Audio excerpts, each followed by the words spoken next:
إن الحمد لله نحمده ونستعينه ونستغفره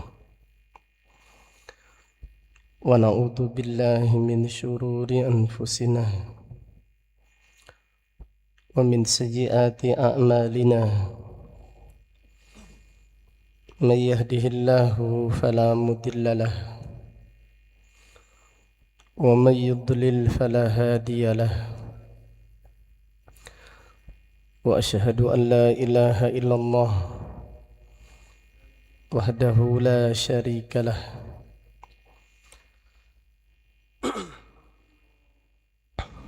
وأشهد أن محمدا عبده ورسوله أما بعد فإن أصدق الحديث كتاب الله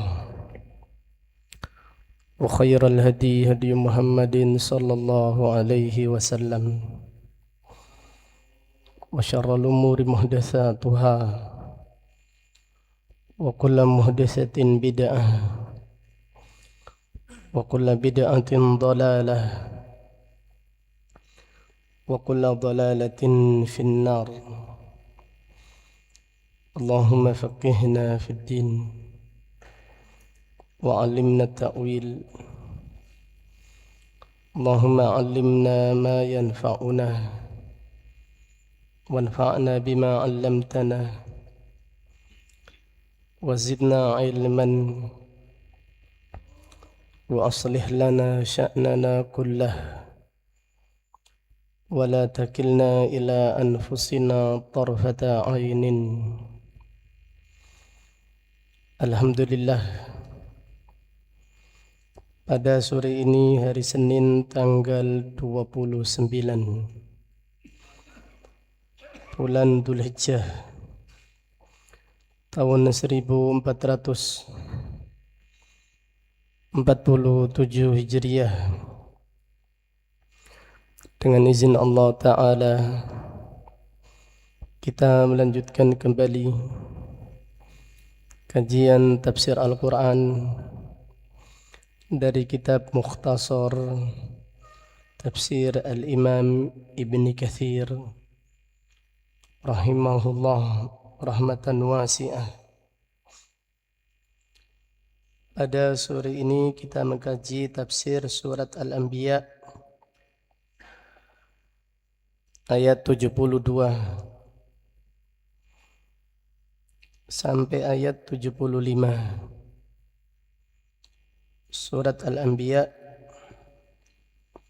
ayat 72 sampai ayat 75. A'udzu billahi as-sami'il 'alim minasy syaithanir rajim. Min hamzihi wa nafthihi wa nafthihi. ووهبنا له إسحاق ويعقوب نافلة وكلا جعلنا صالحين وجعلناهم أئمة يهدون بأمرنا وأوحينا إليهم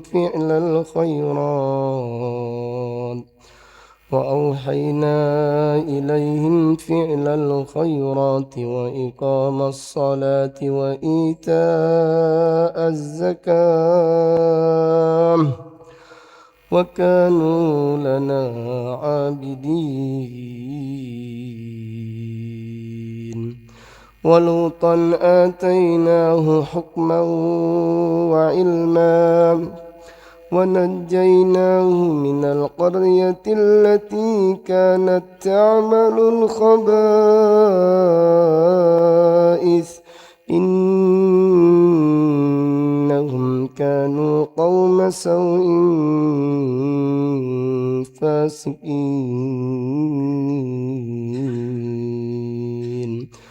وأدخلناه في رحمتنا إنه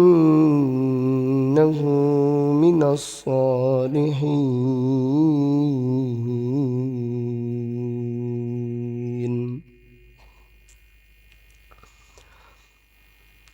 Allah Ta'ala berfirman ayat 72, wa wahabna lahu ishaqa wa yaquba nafilah wa kullan ja'alna salihin. Dan kami menganugerahkan kepada Nabi Ibrahim alaihi salatu wassalam putra yang bernama Nabi Ishak dan cucu yang bernama Nabi Yaqub sebagai tambahan. Dan masing-masing baik Nabi Ibrahim atau Nabi Ishak dan Nabi Yaqub alaihimussalam, kami jadikan mereka orang-orang yang soleh, yang taat kepada Allah dengan mengerjakan perintahnya dan meninggalkan larangannya. Al-Imam Ibnu Katsir rahimahullah berkata, wa qauluhu ta'ala, adapun makna firman Allah Ta'ala, wa wahabna lahu Ishaq wa Yaqub nafilatan, kami anugerahkan untuk Ibrahim alaihi salatu wassalam Ishak dan Yaqub sebagai tambahan. Qala Atha wa Mujahid atiyatan nafilatan, artinya atiyah, anugerah dan pemberian. Wa qala Ibnu Abbas wa Qatadah wal Hakam Ibnu Uyainah, an-nafilah waladul walad. Nafilah artinya anak laki-laki, cucu laki-laki dari anak laki-laki. Yakni artinya anna Yaquba waladu Ishaq. Nabi Yaqub adalah putranya Nabi Ishaq alaihima assalatu wassalam. Kama qala ta'ala, sebagaimana Allah Ta'ala berfirman, fabasyarnaha bi Ishaq wa min wara'i Ishaq Yaqub, kami berikan kabar gembira kepada Ibunda Sarah, istrinya Nabi Ibrahim, dengan lahirnya Nabi Ishaq. Wa min wara'i Ishaq wa Yaqub, dan setelah Nabi Ishaq, wa min wara'i Ishaq, dan Nabi Ishaq akan melahirkan Nabi Yaqub alaihi salatu wassalam. Wa qala Abdurrahman ibnu Zaid ibni Aslam, sa'ala wahidan, Nabi Ibrahim meminta satu, faqala rabbi habli minas salihin, ya Allah anugerahkan kepadaku anak yang saleh. Fa'atahu Allahu Ishaq, Allah memberikan kepadanya Nabi Ishaq. Wa zadahu Yaqub nafilah, dan Allah menambahkan Nabi Yaqub sebagai tambahan. Wa kullan ja'alna salihin, dan masing-masing kami menjadikan mereka orang-orang yang saleh. Dari ayat 72, diambil beberapa pelajaran dan faedah yang penting. Yang pertama,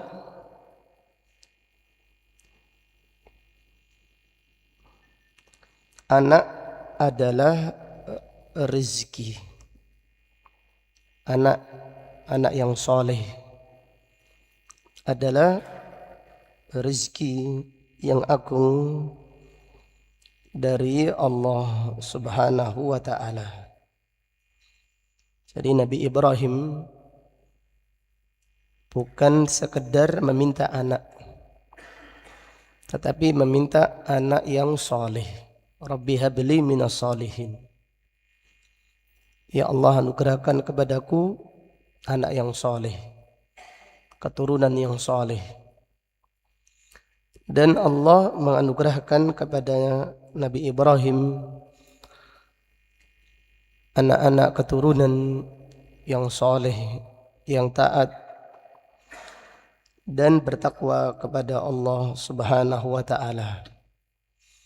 Nabi Ibrahim alaihi salatu wassalam diberi anugerah anak Nabi Ismail ketika usianya berapa? 86.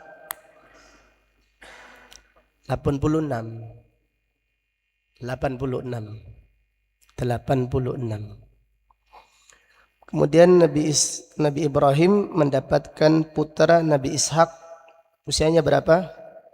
99.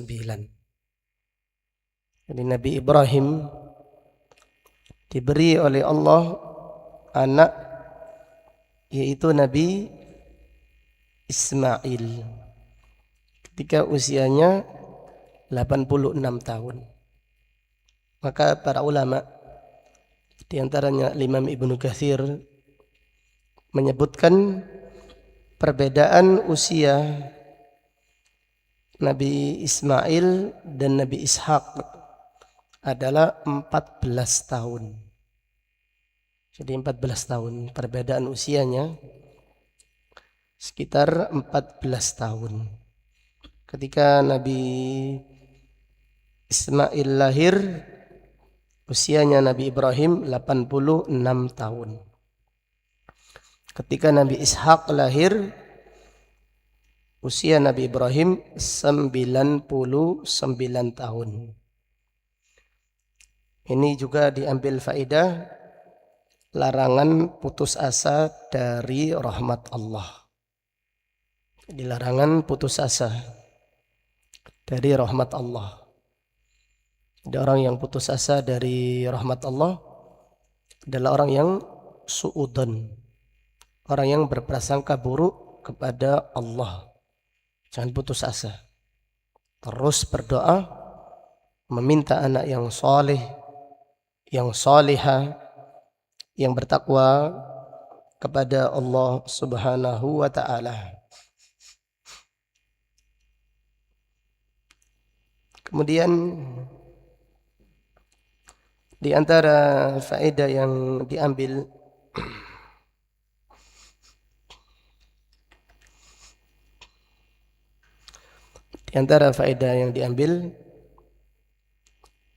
ahamiyatu tarbiyatil abna tarbiyatan sholihah. Pentingnya mendidik anak dengan pendidikan yang baik. Ini pentingnya mendidik anak dengan pendidikan yang baik.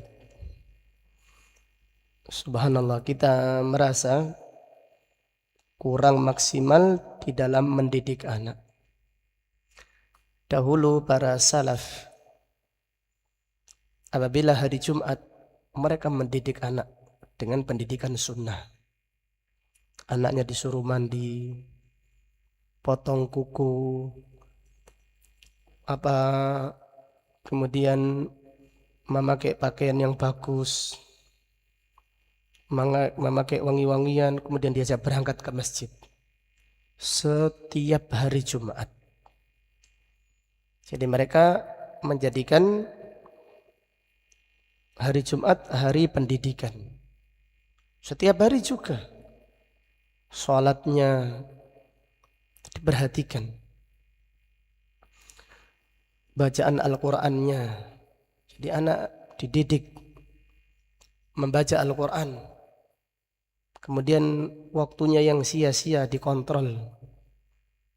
Ini yang kita kurang maksimal menerapkannya.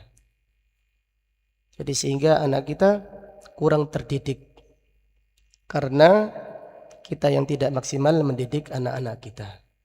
Jadi selain doa, doa tetap. Bagaimana menjadi anak-anak yang soleh. Jadi ayat ini Allah berfirman, kami jadikan mereka anak-anak yang soleh, orang tua yang soleh, anak yang soleh. Ini bukan otomatis, bukan. Tetapi ini karena hasil doa. Hasil doa dan hasil perjuangan. Jadi doa orang tua, perjuangan orang tua supaya Allah menjadikan anak-anaknya menjadi anak-anak yang soleh. Jadi Allah memberi anugerah sesuai dengan pengorbanan, sesuai dengan doa. Jadi doa mungkin usaha kita kurang maksimal. Doa. Jangan putus asa berdoa kepada Allah. Jangan lelah mendidik anak kita. Jangan lelah, jangan capek. Jangan menyerah. Jadi mungkin anak kita kurang sesuai harapan kita. Jangan langsung diputus. Jangan memutus harapan. Jangan memutus harapan anak kita dengan kalimat-kalimat mungkin karena kita marah. Jadi kalau bisa sak marah-marahnya kita tetap doa. Sebagaimana yang sering kita sampaikan Abdurrahman Sudais, Imam Masjidil Haram. Ketika kecil ya seperti anak-anak yang lain, suka mengganggu orang tuanya. Ketika ada tamu di rumahnya, dia ngambil pasir, makanan yang dimakan tamu disirati dengan pasir. Itu kalau terjadi pada anak sekarang, kira-kira ibunya ngomong apa? Mungkin kurang ajar. Kurang ajar juga tidak bagus juga. Kurang ajar atau bahkan banyak mengumpat dengan kalimat binatang yang kita malu menyebutkannya. Diumpat dengan umpatan yang jelek anaknya sendiri. Mereka mengatakan ini bahasa Surabaya, ini Surabaya Barat. Bongko maren. Ada enggak itu? Ya bongko maren. Mate opo. Anaknya didoakan mati. Bongko maren. Mate maren. Ono arek kok kelakuane koyo binatang, koyo kewan. Anaknya sendiri. Akhirnya doa. Kalimat ini, ucapan ini mengandung makna apa? Doa. Jadi kata itu bernilai doa. Hati-hati mengatakan sesuatu tentang anak-anak kita. Anak saya jadi anak soleh insya Allah. Semoga jadi anak yang soleh anakku. Semoga jadi anak yang bermanfaat untuk umat. Jadi Abdurrahman Sudais ini diusir ibunya. Maksudnya diusir bukan diusir, disuruh pergi sana. Semoga Allah menjadikan kamu imam Masjidil Haram. Ini bayangkan. Anaknya disuruh, ayo keluar. Semoga Allah menjadikan kamu imam Masjidil Haram. Ja'alakallahu imam Masjidil Haram. Marahnya mendoakan anaknya. Marahnya mendoakan anaknya. Bagaimana kalau anaknya tidur sedangkan ibu mengusap kepala anaknya? Demikian. Dahulu para salaf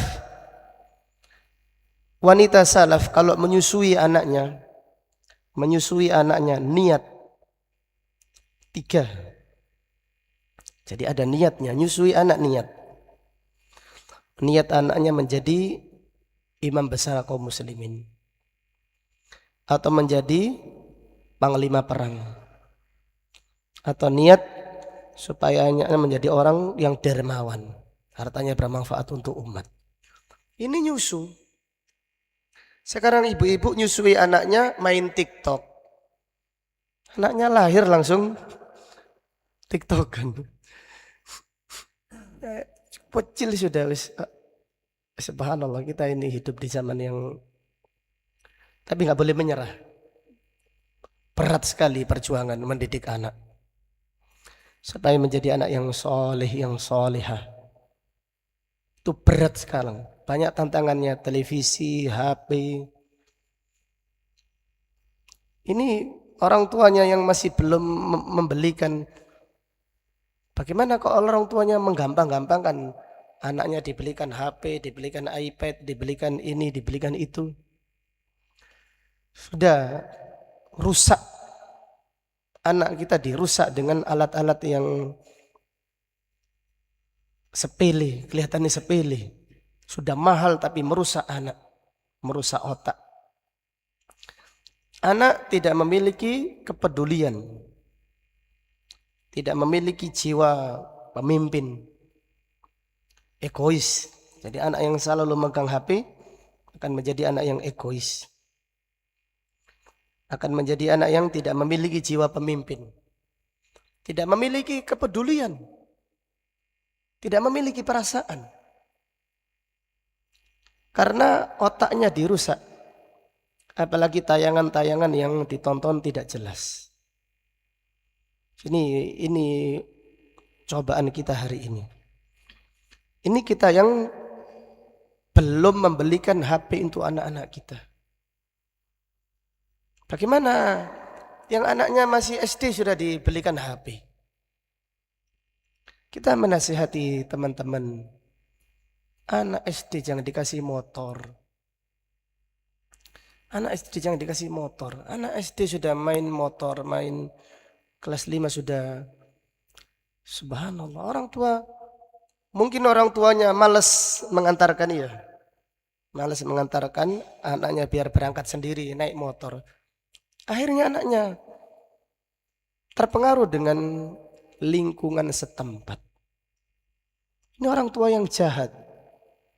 Orang tua yang membelikan anaknya HP, iPad ketika masih kecil, tidak ada kebutuhan, kebutuhannya mainan tok. Itu orang tua yang secara tidak sadar dia jahat kepada anak-anaknya. Siapa? Jangan-jangan kita yang jahat kepada anak kita. Anak kita nangis, temannya semuanya punya iPad, biarkan nangis, tidak apa-apa. Suatu saat nanti kita akan tersenyum.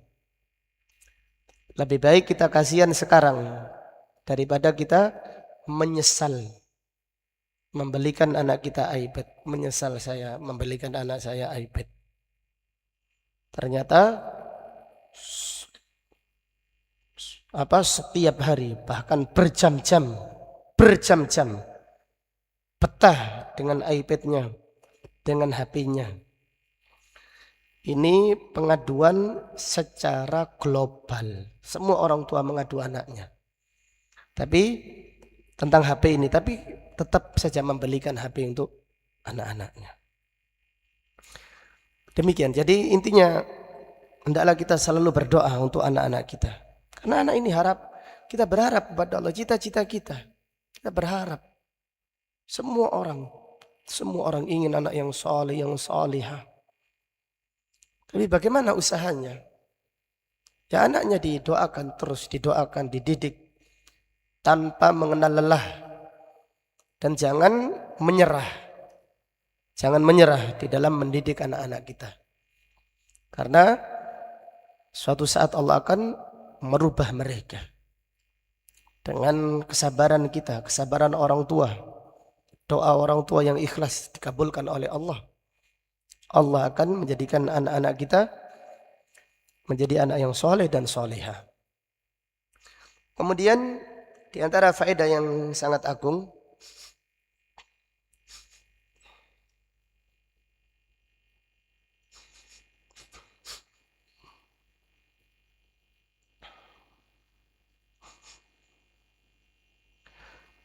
pendidikan yang terbaik untuk anak,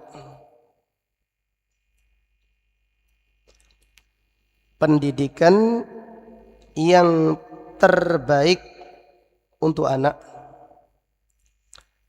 adalah suri tauladan orang tua. Pendidikan yang terbaik untuk anak adalah suri tauladan orang tua. Lihatlah ayat ini, Nabi Ibrahim, wa kullan ja'alna salihin. Masing-masing kami jadikan orang soleh. Nabi Ibrahim orang tua yang soleh, Nabi Ishak ayah yang soleh, Nabi Yakub cucu yang soleh. Kita menyuruh anak kita sholat berjamaah, tapi kalau kita malas-malasan sholat berjamaah bagaimana? Kita mengajak anak kita membaca Al-Quran, tapi kita tidak membaca Al-Quran, dan yang lainnya. Karena anak, fitrahnya anak pasti mencontoh orang tuanya. Seorang ibu yang suka mencela, anaknya pasti juga suka mencela. Seorang ibu ditiru oleh anak-anaknya. Maka diantara para ulama mengatakan madrasatun. Ibu itu sekolah untuk anak-anaknya. Sekolah. Kalau ibunya rajin beribadah, anaknya akan mencontoh. Walaupun anaknya belum bisa mencontoh, masih kecil, tapi anaknya merekam. Jejak orang tuanya direkam oleh anak-anaknya. Jadi pendidikan yang terbaik, tetap kita mengarahkan, menasihati, jangan bosan-bosan. Dan yang kurang maksimal kita menerapkan di rumah-rumah kita, menyampaikan ayat. Subhanallah. Jadi Syekh Walid hafidhahullah, semoga Allah menjaga beliau dan anak-anak keturunannya, punya anak mungkin 40 mungkin anaknya. Cucu mungkin sudah hampir 100 mungkin. Tapi ya kecil, sopan-sopan. Kecil-kecil, sopan-sopan, tawaduk. Semoga kita tidak berlebihan yang memujinya ya. La nuzaki Allahi ahada. Kita mengira demikian. Padahal saya tahu persis. Ketika di Bahrain, anaknya Syekh Walid ini keliaran kemana-mana. Kurang maksimal. Dikarenakan Syekh Walid hafidhahullah di Bahrain sibuk berdakwah. Ini ujian kita ini. Kita sibuk mendidik umat tapi lupa mendidik apa? Anak. Kemudian ketika terjadi cobaan di Bahrain, akhirnya beliau ke Madinah. Di Madinah, Syekh Walid ini tidak ngisi di masjid. Tidak gampang ngisi di Madinah, banyak ulama kibar di sana. Ulama-ulama yang kibar yang ngajar di Masjid Nabawi. Akhirnya beliau ngisi di perpustakaan di rumahnya. Karena setiap hari untuk jamaah pengajian, beliau ngajar ba'da isya, untuk keluarganya ba'da maghrib. Jadi setiap hari. Jadi ba'da, ini kalau anaknya, anak istri semuanya hadir, masjid ini sudah penuh sudah. Kecil besar semuanya hadir. Kata beliau, ini yang diantara yang terbaik insya Allah di dalam mendidik anak. Karena rasakan kita ini di pengajian, kita yang menghadiri pengajian merasa tersentuh, Allah memberi hidayah kepada kita di pengajian. Demikian pula rumah kalau dibacakan Al-Quran. Anak-anak, istri kita kumpul, kita bacakan. Gak usah lama-lama. 10 menit, 15 menit. Setiap hari dibacakan Al-Quran. Ini ayat ini memerintahkan kita demikian. Ayo anak-anak, jadi anak yang semangat, yang taat kepada Allah. Yang jujur loh, dibacakan ayat tentang kejujuran. Dibacakan ayat tentang apa? Tidak harus disarah secara detail, tidak. Yang penting dibacakan Al-Quran. Dibacakan Al-Quran. Dan diantaranya, walaupun ini disampaikan secara kurang beratur ya, kalau membaca Al-Quran yang jahar di rumah kita bacakan Al-Quran. Jangan kalau membaca Al-Quran ya di rumah ya, baca jahriyah. Jangan dibaca sirriyah. Supaya Allah memberkahi anak kita dengan Al-Quran yang apa? Kita baca ini tidak mengapa. Ini bukan bid'ah, ini sunnah. Supaya Allah memberkahi. Al-Quran kan rahmat. Bagi siapa? Bagi yang membaca, bagi yang mendengarkan. Jadi kita membaca Al-Quran, baca jahriyah supaya Allah memberkahi rumah kita. Berkahi rumah kita. Ini tabaruk yang syar'i, ini syar'i. Umar ibn al-Khattab kalau membaca Al-Quran keras. Kemudian Nabi sallallahu alaihi wasallam bertanya, wahai Umar, kenapa engkau membaca dengan keras? Qala atrudu syaitan, supaya aku mengusir syaitan. Supaya aku membangunkan orang-orang yang tidur. Atrudu syaitan. Jadi mengusir syaitan, mendatangkan rahmat. Di dalam riwayat yang lain dari sahabat Usaid bin Khudair, turun ketenangan. Usaid bin Khudair ini membaca surat Al-Kahfi. Baca surat Al-Kahfi. Kemudian ketika dia membaca surat Al-Kahfi, kudanya ini apa suara kuda itu? Meringkik ya, meringkik. Kudanya ini meringkik. Dia akhirnya terganggu bacaannya, keluar. Ketika keluar melihat putih dari atap dari rumahnya sampai ke atas langit. Kemudian putih tadi hilang sedikit seperti awan ada di rumahnya. Kemudian hilang sedikit. Usaid ibnu Khudair bertanya kepada Nabi sallallahu alaihi wasallam. Nabi sallallahu alaihi wasallam menjawab, tilkas sakinatu nazalat lil Quran. Itu adalah ketenangan yang turun karena Al-Quran. Di sakinah itu ada wujudnya. Sakinah itu ada wujudnya tapi kita tidak mengetahui. Ketenangan turun, Allah menurunkan ketenangan di rumah yang dibacakan Al-Quran. Jadi kalau membaca Al-Quran di rumah, bapak-bapak dan ibu-ibu jahriyah. Baca jahriyah. Ini sunnah mahjurah. Kalau di masjid baca pelan supaya tidak mengganggu orang yang apa? Salat. Kalau di rumah baca jahriyah. Supaya Allah memberkahi rumah kita. Rumah yang dibacakan Al-Quran, contohnya ini bukan khusus surat Kahfi saja. Siapa yang membaca Al-Quran, jadi Allah memberi cahaya. Dari Jumat itu sampai Jumat berikutnya, surat Al-Kahfi. Dan ini bukan khusus untuk surat Al-Kahfi. Baca Al-Quran secara umum di rumah kita. Ini kenapa rumah-rumah zaman dahulu diberkahi oleh Allah. Sebelum adanya MP3, sebelum adanya alat-alat apa yang lainnya, YouTube baca Al-Quran. Karena orang tua kita baca Al-Quran. Baca sendiri. Ini yang diberkahi. Kalau MP3 tidak. Walaupun tidak masalah. Kita kalau capek ingin mendengar Al-Quran ini bagus. Tapi kalau supaya rumah kita diberkahi oleh Allah, bacakan Al-Quran. Baca Al-Quran dengan suara keras. Allah menurunkan ketenangan. Allah akan menjadikan, niatkan supaya anak kita diberi hidayah oleh Allah dengan hidayah Al-Quran. Demikian. Jadi baca yang keras. Baca dengan bacaan kita, jangan malu-malu. Bacaan kita kurang lancar atau tidak mengapa. Baca Al-Quran dengan jahriyah di rumah kita. Dan rasakannya. Rasakan perbedaannya. Setelah beberapa waktu yang agak lama, rasakan perbedaannya. Pasti ada perbedaan. Rumah kita diberkahi oleh Allah. Diberi cahaya oleh Allah. Nur. Cahaya Al-Quran nur. Demikian.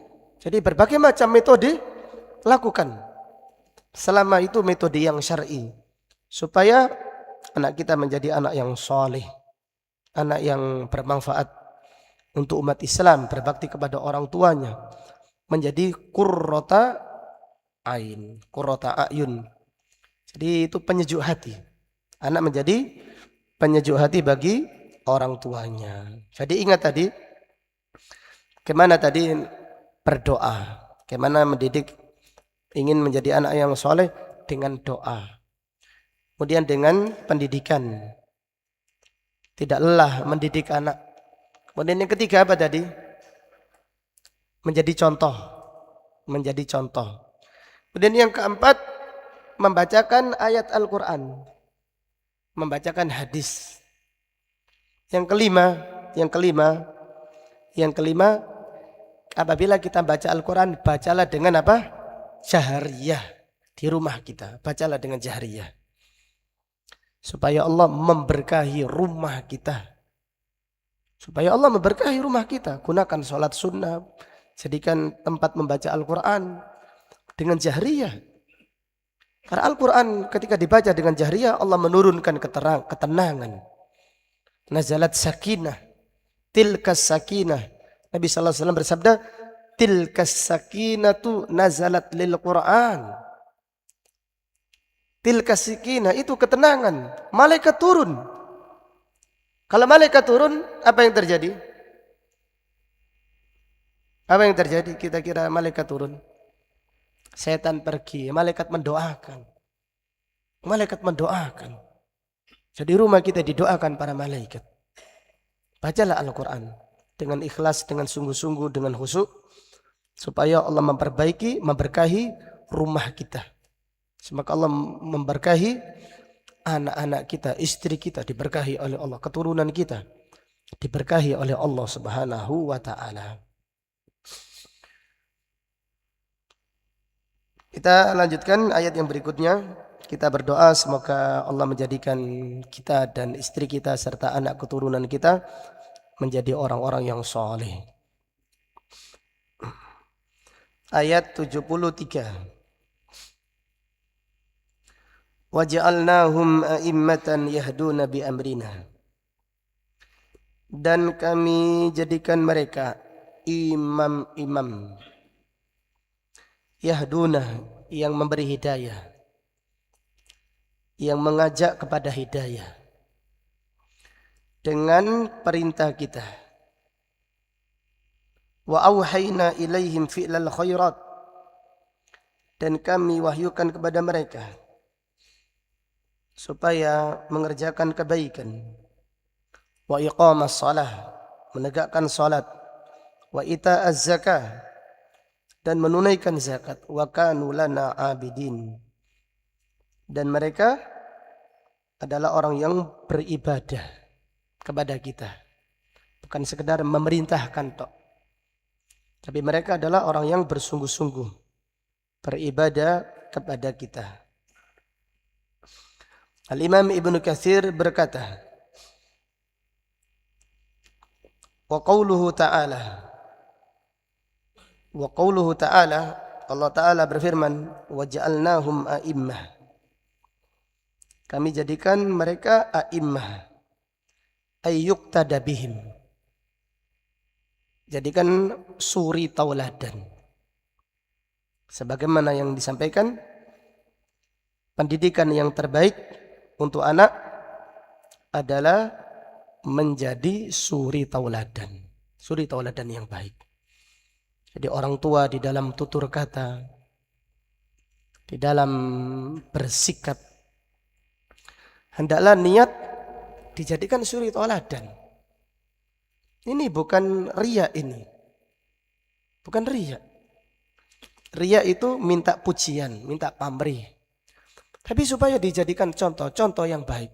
Itu bukan riya, itu ikhlas. Supaya dicontoh kebaikannya. Di dalam doa yang masyhur, Rabbana hablana min azwajina wa dzurriyyatina qurrata a'yun waj'alna lil muttaqina imama. Jadikanlah kami suri tauladan yang baik bagi orang-orang yang bertakwa. Itu keikhlasan itu. Bukan riya. Jadi menjadikan kita berdoa supaya kita menjadi suri tauladan. Di dalam apa? Di dalam akidah. Di dalam ibadah. Di dalam muamalah. Suri tauladan. Jadi menjadi suri tauladan yang baik. Waja'alnahum a'immah.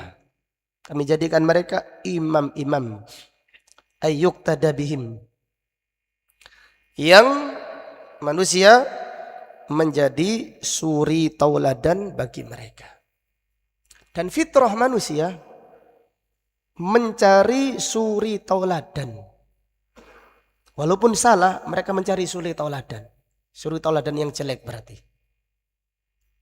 Jadi ketika mereka melakukan kesyirikan, khurafat, pasti mereka mengatakan, oh itu loh kiai yang ikut. Kiai itu membolehkan. Kalau sekiranya tidak ada kiai yang membolehkan, mereka tidak akan bertahan dengan khurafatnya. Ini suri tauladan yang jelek. Suri tauladan yang buruk. Itu menjadikan orang menjadi suri tauladan di dalam keburukan, di dalam kemaksiatan, di dalam kesyirikan. Ini adalah suri tauladan yang buruk. Contoh yang buruk, bukan suri tauladan, contoh yang buruk. Adapun orang-orang yang mulia menjadi panutan di dalam kebaikan, keikhlasan, ketawaduan, akhlak mulia, manhaj yang lurus, kejujuran, amanah, ibadah, salat yang tumakninah. Menjadi suri tauladan yang baik, menjadi contoh yang baik. Waja'alnahum a'immatan.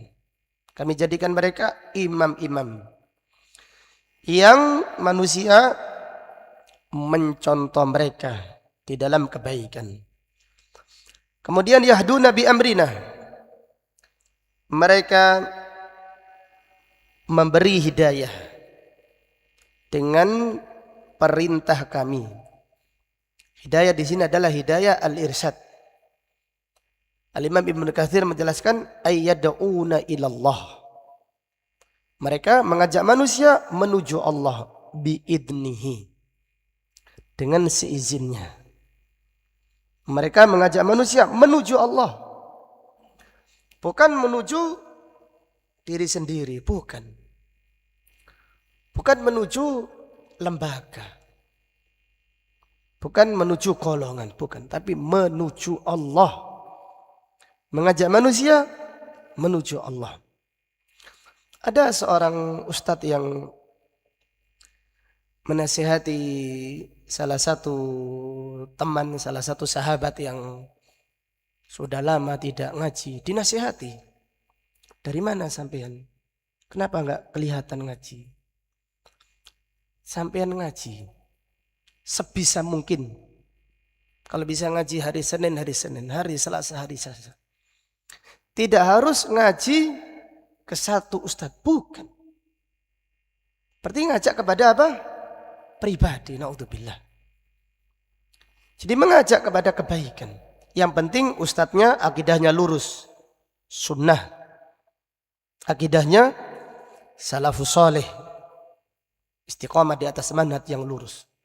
Kalau ustadz bid'ah, tidak boleh kita hadir di majelis ustadz bid'ah, ustadz khurafat. Ustadz kok mencela pemerintah, tidak boleh dihadiri pengajiannya.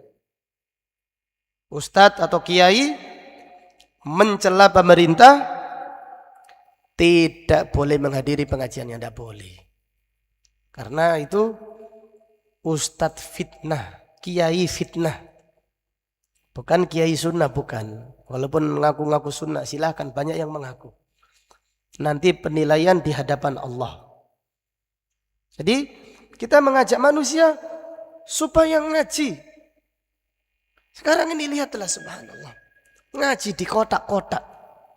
Royoan ngakui. Royoan ngakui. Ini lembaga ini lembaga itu, lembaga ini. Mari kita sukseskan admin pengajian kita. Contohnya, mari kita sukseskan Gresik Mengaji. Atas nama Gresik Mengaji.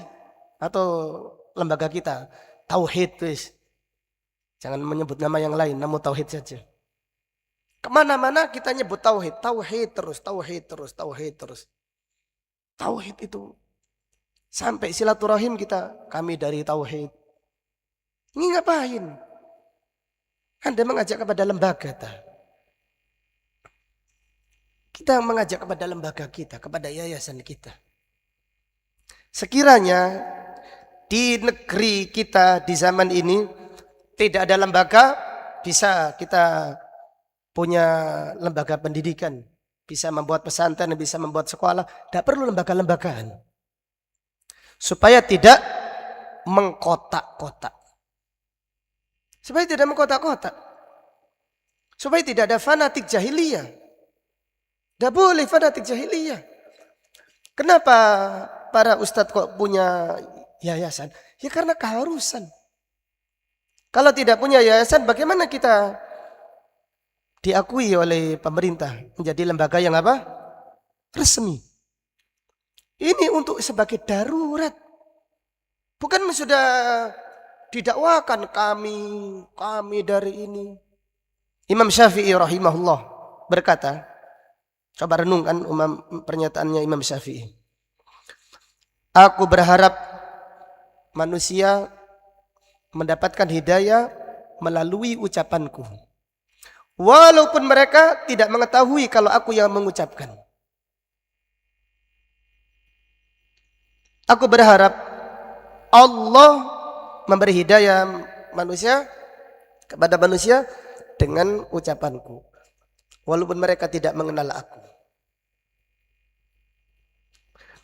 Kenapa? Kalau ada orang mendapatkan hidayah melalui ucapan Imam Syafi'i dapat apa? Dapat pahala, yang dipikirkan pahalanya, bukan terkenalnya.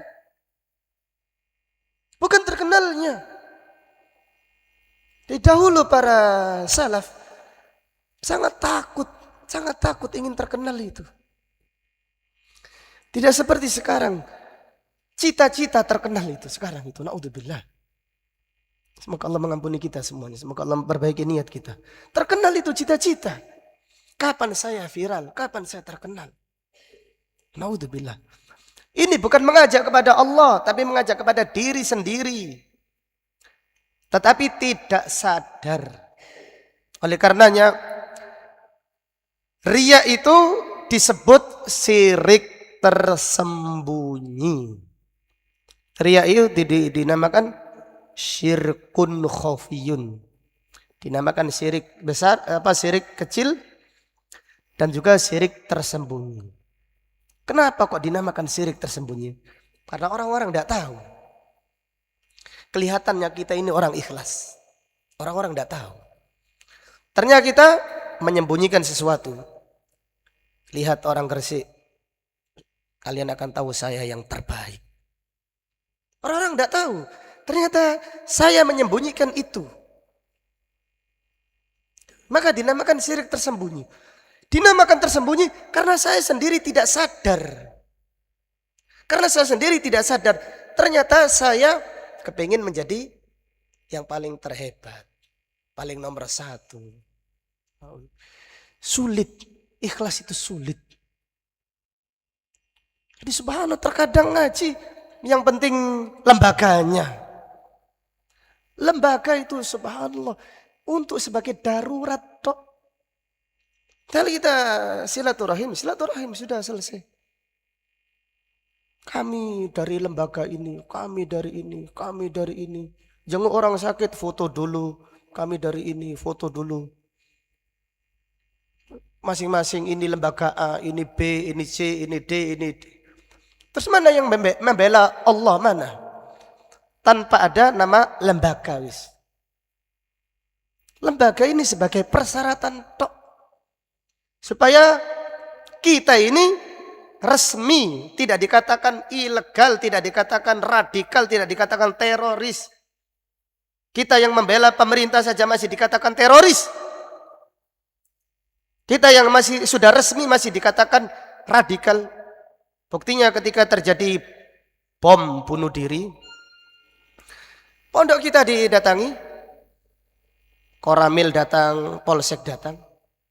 Saya bilang, Pak Koramil, Pak Koramil, Pak Polsek, suara saya masih serak, membantah terorisme.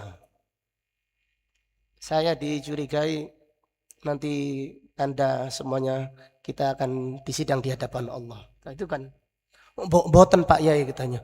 Boten. Silaturahim mawon. Silaturahim bawa seragam. Nah, itu silaturahim. Seperti itu. Kita sabar. Kita tetap mengajak kepada taat kepada pemerintah, tidak mengharap apa-apa. Semoga mengharap ridha Allah saja. Tidak mengharap apa, kita mengharap ridha Allah saja. Makanya kita mengurus resmi ada yayasannya, ada SK Menhum, apa namanya itu?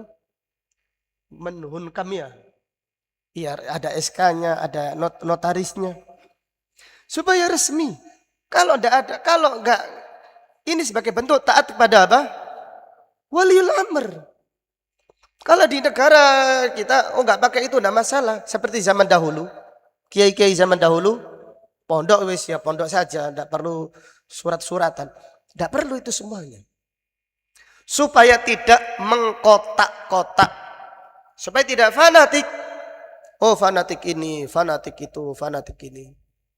Sama-sama sunnahnya, tetapi fanatik dengan pengajiannya. Dengan logonya itu disuwek aja supaya tidak fanatik. Iya. A'udzubillah. Jadi kita yang menjadikan darurat sekarang sudah tidak darurat, menjadi kebutuhan. Menjadi keharusan, menjadikan setiap hari kita kami dari ini. Ya apa bedanya dakwah sunnah dengan dakwah hizbi? Dakwah bid'ah. Kemana-mana membawa lembaga, kemana-mana menyebutkan identitasnya. Mana yang murni karena Allah Subhanahu wa taala. Demikian. Ini harus diperhatikan. Supaya kita orang itu kalau subhanallah, kalau tidak kemana-mana tidak membawa labelnya, dia akan tentram, tumak ninah. Kalau orang membawa logonya, membawa lembaganya, akan sempit, susah. Akan terjadi persaingan, hasad, saling cemburu, saling ini dan seterusnya. Berarti dakwanya bukan karena Allah Subhanahu wa taala. Jadi yad'una ilallah, mengajak manusia menuju Allah. Subhanallah. Syekh Muhammad bin Abdul Wahhab ini sering kita sebutkan. At-tanbihu lil ikhlas. Pentingnya keikhlasan. Lianna katsiran minan nas, karena banyak manusia lau da'a ilal haq, sekiranya mengajak kepada kebenaran innama yad'u ila nafsih, pada hakikatnya dia mengajak manusia kepada dirinya sendiri, karena ingin menjadi yang paling hebat, paling terpuji, paling tangguh, paling sabar, hanya untuk pujian manusia. Naudzubillah. Jadi syirik yang tersembunyi ini lebih tersembunyi daripada apa? Semut kecil di atas apa? Batu hitam. Di kapan? Malam hari. Sulit melihatnya, sulit. Ya, di malam hari, malam yang gelap gulita, sulit. Kasihan. Jadi kasihan siapa? Kasihan kita. Kasihan kita dan kasihan orang-orang yang beramal tapi menyembunyikan syirik yang tersembunyi. Capek-capek beramal, nanti ternyata tidak dapat apa-apa. amilatun nasibah tasla naron hamiyah. Beramal capek-capek masuk api neraka yang menyala-nyala. Penting nasihat tentang keikhlasan itu penting. Yang memberi nasihat ikhlas belum tentu ikhlas. Dan apabila kita menyebutkan bahayanya riya, belum tentu kita ini tidak riya. Belum tentu kita ini ikhlas. Apalagi kalau kita tidak menyebutkan. Apalagi kita melalaikan. Kita sebutkan saja kita tergelincir.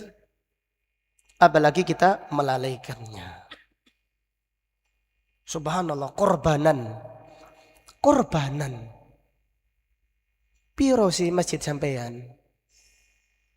Korbanan loh, masih ada riaknya korban itu. Oh, masjid saya belasan. Ada yang jumbo juga. Masjid sampean ada jumbo, paling cilik-cilik. Paling sapi Madura juga. Paling potongan sampean ya. Paling sapi Madura sampean. Korban sampai dijadikan sarana untuk bangga-banggaan. Bangga-banggaan itu apakah ikhlas? Bangga-banggaan itu apakah ikhlas? Subhanallah. Tidak dibanggakan saja, diempet doati saja, belum tentu ikhlas. Apalagi sudah dibanggakan dengan lisan. Diempet saja kita senyum-senyum. Kita ketemu teman senyum-senyum. Apa sampean guyang-guyung? Rahasia, wis. Rahasia. Padahal di dalam hati tonton korbanan untuk masjidku itu loh. Sapi ini 15. Wedusnya piro? 100. Padahal masih kita 4 gak ngomong aja. Belum tentu kita ini ikhlas. Apalagi kita ngomong, kita membanggakan. Bahaya subhanallah. Sedikit orang yang selamat dari syirik tersembunyi ini. Maka Nabi SAW mengingatkan saking bahayanya syirik tersembunyi dengan sabda beliau. Ala ukhbirukum bima huwa akhwafu alaikum indi minal masihid dajjal. Maukah aku beritahukan kepada kalian yang lebih aku khawatirkan atas kalian daripada fitnah apa? Fitnah dajjal. Fitnah dajjal. Bukan dajjal sekarang ya. Bukan dajjal junior sekarang ini. Dajjal yang senior. Masih lebih khawatir syirik tersembunyi ini. Para sahabat bertanya, qalu bala ya Rasulullah. Iya ya Rasulullah. Yang dikhawatirkan ini siapa? Yang dikhawatirkan pada hadis ini siapa? Sahabat. Apalagi kita gitu loh. Apalagi kita. Nabi SAW bersabda, maukah aku tunjukkan kepada kalian sesuatu yang lebih aku khawatirkan atas kalian? Kalian ini siapa? Sahabat. Lebih aku khawatirkan atas kalian daripada fitnah Dajjal. Al-Masihid Dajjal. Dajjal A'zam. Dajjal yang paling besar hari kiamat. Para sahabat tertunduk. Karena ketika itu sahabat diskusi tentang Dajjal. Dajjal ini ciri-cirinya demikian. Ciri-cirinya demikian. Fitnahnya demikian. Fitnahnya demikian. Ini diskusinya para sahabat. Sahabat ngobrol tentang Dajjal. Bukan pengajian mereka. Bukan sedang ngaji. Kita ini ya ngaji ya. Tentang surga. Pulang ngomong tentang dunia. Kita ngaji tentang dzikrul maut, pulang ngomong rekreasi. Kita ngaji tentang ayat-ayat neraka jahanam, pulang yang kita bicarakan kapan kita makan keluar. Kita yang jadwal di luar padat, istri kalau disampaikan, ayo kita makan di luar, oh, alhamdulillah, kayak diajak umroh gitu loh, saking senengnya. Padahal ngajinya tentang neraka gitu loh. Sampai rumah enggak nyampaikan tentang neraka. Subhanallah.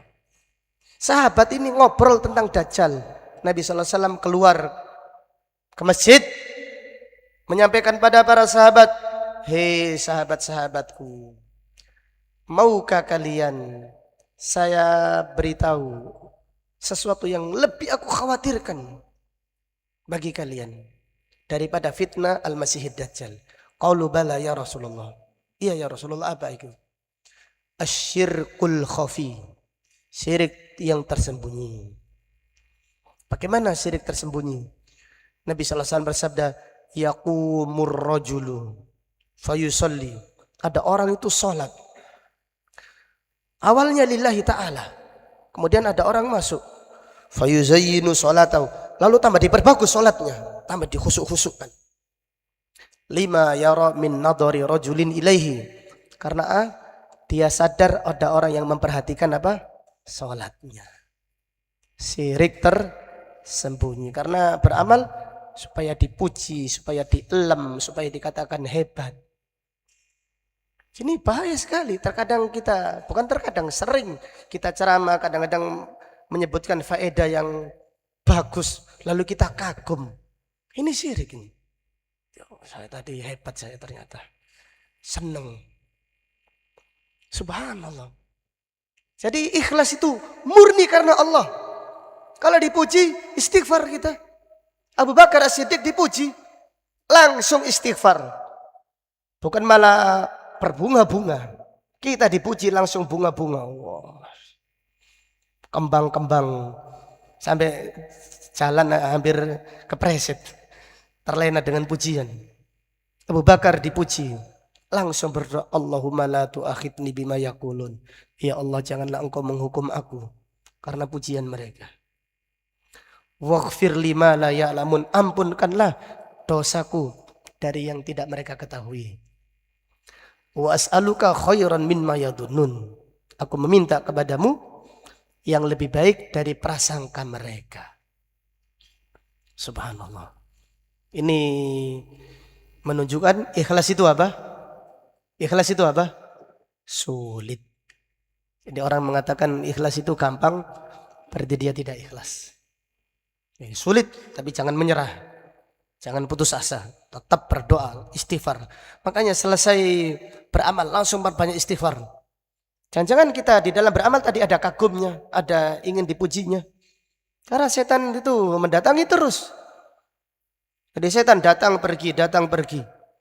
Ketika beramal, kita didatangi dengan bendera riya, bendera ujub, bendera syirik tersembunyi, supaya dikatakan paling hebat, paling sabar, paling bagus, dan yang lainnya. Wallahu ta'ala alam. Semoga Allah membersihkan hati kita dari syirik yang tersembunyi. Semoga Allah menerima amal kita dan mengampuni dosa-dosa kita. Semoga Allah mudahkan kita untuk istiqamah di atas Al-Quran dan di atas sunnah sampai kita bertemu dengan Allah. Semoga Allah mewafatkan kita di atas Islam dan di atas sunnah dalam keadaan husnul khatimah. Semoga Allah menjadikan ucapan kita yang terakhir dari dunia ini dengan mengucapkan kalimat tauhid, la ilaha illallah. Allahumma aqsim lana min khasyatika ma tahulu bihi bainana wa baina ma'asik, wa min ta'atika ma tuballighuna bihi jannatak, wa min al-yaqini ma tuhawwinu bihi alayna masa'ibad dunya. Allahumma mati'na bi asma'ina wa absarina wa quwwatina ma ahyaytana, waj'alhu al-waritha minna, waj'al tha'rana ala man zalamana, wansurna ala man adana, wa la taj'al musibatana fi dinina, wa la taj'alid dunya akbara hammina, wa la mablagha ilmina, wa la tusallit alaina man la yarhamuna. Allahumma inna na'udzubika an nusyrika bika syai'an na'lamu wa nastaghfiruka lima la na'lam. Allahumma inna na'udzubika an nusyrika bika syai'an na'lamu wa nastaghfiruka lima la na'lam. Allahumma inna na'udzubika an nusyrika bika syai'an na'lamu wa nastaghfiruka lima la na'lam. Allahumma ati nufusana taqwaha wa zakkiha anta khairu man zakkaha أنت وليها ومولاها.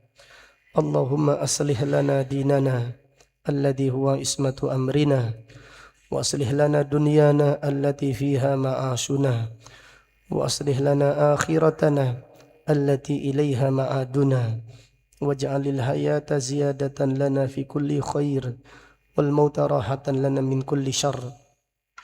اللهم إنا نسألك الثبات في الأمر والعزيمة على الرشد، ونسألك موجبات رحمتك وعزائم مغفرتك، ونسألك شكر نعمتك وحسن عبادتك، ونسألك قلبا سليما، ونسألك قلبا سليما ولسانا صادقا، ونسألك من خير ما تعلم، ونعوذ بك من شر ما تعلم، ونستغفرك لما تعلم، إنك أنت علام الغيوب.